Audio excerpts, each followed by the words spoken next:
कि इसमें जो दोनों को हम कंपेयर करते हैं तो साइगा का सिंपल डिज़ाइन है। इसमें आप सिंपल नीचे पिकेटिनी रेल आपको नज़र आ रही है और साइड पे भी है, कुछ साइड्स इसमें ऐड ऑन कर सकते हैं। बट M16 जो है ना वो हाईली एक्सेसराइज्ड वेपन है। और इसको आपको भी मैं बोल्ट का जो इसका सिस्टम है वो एक दफ़ा कंपेयर कर लूँ, फिर इस नेक्स्ट एक्सेसरीज़ पे हम बात करते हैं। तो बोल्ट ओपन जब हम करते हैं M16 को तो आप देख सकते हैं इसका हैमर का जो डिज़ाइन है totally different from the Saiga. और जब बोल्ट इसका हम ओपन करते हैं तो बोल्ट और चार्जिंग हैंडल ये मेकैनिज़्म भी बिल्कुल इसका डिफरेंट है टोटली फ्रॉम द साइगा।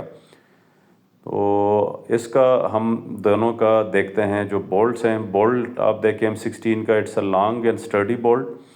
और इसको M16 को मैं फ़िलहाल थोड़ा साइड पे रखता हूँ और इसको हम दोनों को कंपेयर करते हैं। साइगा वाला बोल्ट भी मैं ओपन करता हूँ ताकि उसको भी मैं आपको दिखा सकूँ कि दोनों में जो मैं बता रहा था कि डिफरेंस बहुत ज़्यादा है तो वो क्या डिफरेंसेस हैं।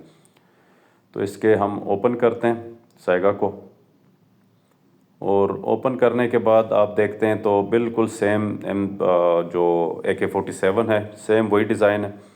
और उसी डिज़ाइन पे इसका आप रिकॉइल स्प्रिंग सेपरेट हो जाता है और बोल्ट को आप पीछे की तरफ पुल करते हैं तो ये बोल्ट डिसंगेज हो जाता है, निकल आता है। तो आपको बिल्कुल कोई डिफरेंसेस नहीं लगेंगे जब आप AK-47 जिन लोगों ने रखा है और ये आप देखेंगे तो इसमें कोई डिफरेंस है ही नहीं।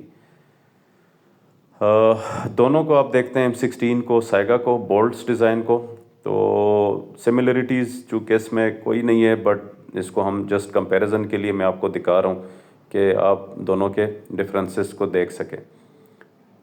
और इसका जो रिकॉइल सिस्टम है वो सेम आप क्लाशनकोफ की तरह है कि इसमें चूँकि ये है तो दोनों ही गैस ऑपरेटेड हैं। बट इसमें शॉट आप देखते हैं तो एक रिकॉइल सिस्टम के लिए जो आपका लगा होता है एक ट्यूब है, that is a short tube जो कि साइगा में लगी हुई है और उसमें ये बोल्ट राइट करता है, ऑपरेट करता है विद द केसेस, पीछे जाता है और again with the recoil spring ये आगे की तरफ मूव करके राउंड को चैम्बर करता है। M16 में भी है गैस ऑपरेटेड, बट इसमें डिफरेंस ये है कि इसमें एक ट्यूब, गैस ट्यूब डलती है जो कि अभी वीडियो में मे भी आपको विजिबल ना हो, बट इसको जिन लोगों ने रखा है वो समझ सकते हैं कि इसमें एक गैस ट्यूब अंदर इंस्टॉल होती है और लॉन्ग गैस ट्यूब है जो कि बैरल से होते हुए जाती है रियर वर्ड पीछे की तरफ। ये आपको इसमें से हल्की सी निकली हुई ये ट्यूब नज़र भी आ रही होगी। और ये भी, इसका भी यही काम है कि जब ये आप फायर करते हैं तो फायर के साथ ही ये ट्यूब जो है ना इसका एंड लगता है ये बोल्ट के साथ, ये जो जगह आप देख सकते हैं।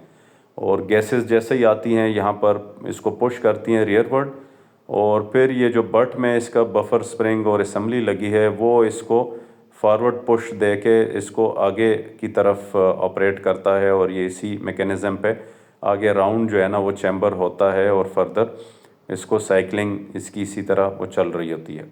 तो लॉन्ग बोल्ट है इसका M16 का, बड़ा हेवी ड्यूटी है और इसका डैमेज होने के बड़े कम चांसेस है, काफ़ी लॉन्ग लास्टिंग इसकी सेटिंग ये है।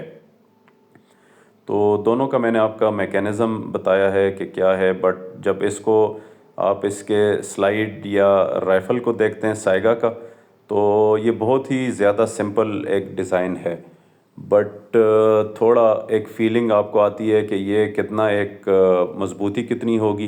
तो AK-47 चूँकि वो सेम ही प्लेटफॉर्म है, ये बना भी उसी के ऊपर ही है, तो इतना रिलायबिलिटीज़ के इसके इशू है नहीं, बड़े रिलायबल है। M16 थोड़ा आपको फील उसकी आती है कि वो एक कम्प्लेक्स मैकेनिज़्म है, बट M16 चूँकि बना ही 223 राउंड के लिए था, इसी पर्पस के लिए था, तो वो एक ही प्लेटफॉर्म बन के वो उसी के ऊपर ही complete M16 A1 A2 A3 A4 और M4 जितने भी अभी हैं वो उसी पे ही आ रहे हैं। ये रशियंस ने ये किया था कि जो AK-47 है डिज़ाइन उन्होंने प्लेटफॉर्म वही रखा, बट उन्होंने उसमें कैलिबर के हिसाब से थोड़ा लाइट बना के, डिफरेंस बना के उसको एक और मॉडिफाई, आप कह सकते हैं कि मॉडिफाई वर्जन है AK-47 का, और इसको इन्होंने 223 राउंड के लिए इसको मॉडिफाई किया था और थोड़ा लाइट बनाया था। वेट दोनों का कंपेयर करें तो वेट साइगा का कम है, M16 का ज़्यादा है। तो वेट वाले डिपार्टमेंट में तो साइगा नंबर ले जाता है M16 के मुकाबले में, और कम्प्लेक्सिटी के लिहाज से भी अगर देखा जाए तो साइगा में चांसेस कम हैं कोई माल फंक्शन होने के, इश्यूज होने के, क्योंकि ये एक टाइम टेस्टेड प्लेटफॉर्म है।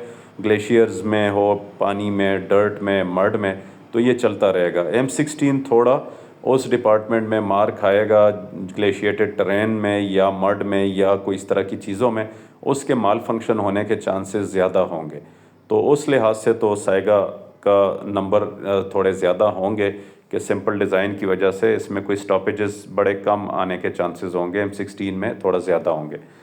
बट एक्यूरेसी की जब हम बात करते हैं तो एक्यूरेसी मैंने दोनों को टेस्ट किया है। एक्यूरेसी मुझे M16 की अच्छी लगी है, वो PF के राउंड हो या नेटो वाले राउंड हो, दोनों से उसकी परफॉर्मेंस अच्छी है because of its bull barrel, heavy barrel है, मिलिट्री ग्रेड है, और साइगा एक सिविल वर्जन के लिए बनाया गया एक वेपन है, तो उसकी वजह से इसकी थोड़ी एक्यूरेसी कम है, और साइटिंग सिस्टम की वजह से भी ये थोड़ा साइगा उससे पीछे है, मार खाता है ये।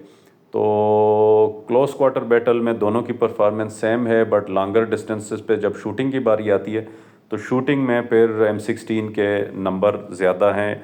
रिलायबिलिटी में साइगा इज़ गुड, मैं ऑलरेडी बता चुका हूँ। M16 भी कोई इश्यूज़ आते नहीं है, बट रफ़ कंडीशन में थोड़ा इश्यूज़ आएंगे। स्पोर्टराइज्ड वर्जन में आप जब पिकेटिनी रेल्स देखते हैं तो साइगा में सिंपल डिज़ाइन उसी तरह ही है, मॉडर्न लुक्स आपको कम नज़र आते हैं।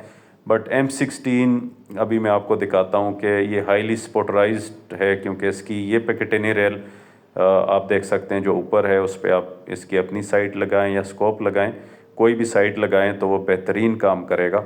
और प्लस इसमें जो इम्पोर्टेंट एडवांटेज ये है कि इसके जो साइड रेल्स हैं या नीचे रेल्स हैं, इसमें आप ये जो ऊपर प्लेट्स लगी हुई हैं इनको रिमूव करते हैं, तो आप जब देखते हैं तो इसके ऊपर आप टॉर्च लगा लें, लेज़र लगा लें, कोई भी एक्सेसरी ऐड ऑन करना चाहें, तो M16 is highly adaptable, highly accessorizable platform. तो इस डिपार्टमेंट में ये modern design, modern looks, accessories, एड ऑन्स में M16 का नंबर बेहतर है, और वो बाजी ले जाता है साइगा के ऊपर। तो ये इनकी मेन डिफरेंसेस है दोनों की, जो मैं आपको बता चुका हूँ। वीडियो थोड़ी लेंथी हो गई है जिसके लिए मैं माजरत खा हूँ, बट चूँकि टॉपिक बड़ा इंटरेस्टिंग है और आजकल ये बड़ी दोनों वेपन बहुत इन है, लोगों में बड़े पॉपुलर हैं। बट सेम मैं यही कहूँगा कि डिपेंड्स अपॉन योर नीड, कि जो आपकी नीड है, जिस काम के लिए आप वेपन रखना चाहते हैं, दोनों में से आप कोई भी ले लें बेसिंग ऑन टुडेज़ रिव्यू। मेरी रिकमेंडेशन तो यही है कि दोनों बेस्ट हैं, कोई इशू नहीं है उसमें as far as the performance is concern. दोनों में से आप कोई भी वेपन चूज़ करें, both are highly dependable and reliable weapons. Thank you very much for listening to the review, grateful.